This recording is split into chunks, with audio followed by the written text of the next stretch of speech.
دوو موسە و سێ موچەی تریش بێ عێراق کێشت بۆ دروستەکە هەموو دنیا خراپێ. ئەم ڕێکەوتنە ڕێکەوتنێکی کاتیە لەگەڵ ئێمە. عێراق ئێمەی ناوێ، عێراق ئێمە دەردەکە، بەڵام ئێمە نازانی چۆن مامەڵەگە عێراقا بکەین.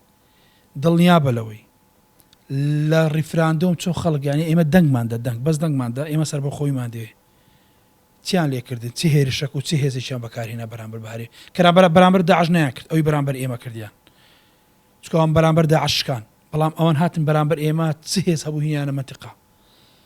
ئێستا دوو ڕێگامان لەبەردەمە، یان ڕێککەوتنێکی کۆنکرێتی کە یەک ڕێگا ئەویش دەتوانێت جێبەجێ کە ئەمریکایە، ئەمریکا دەبێ ئەم دۆخە چارەسەرکە، یانەوەتە شەڕێکی گەورەمان لە پێش دەبێ کە شەڕێکی بەڕاستی ئەم جارە شەڕ یەکلای کەر و بابەت دەبێ، چونکە عێراق دوور و نزیک شەڕی لێت دەوێ، شەڕەکەش خۆی نییە و داواکاری ینی بریکاری وڵاتێکە دێ لەگەڵ تۆ شەڕەکە.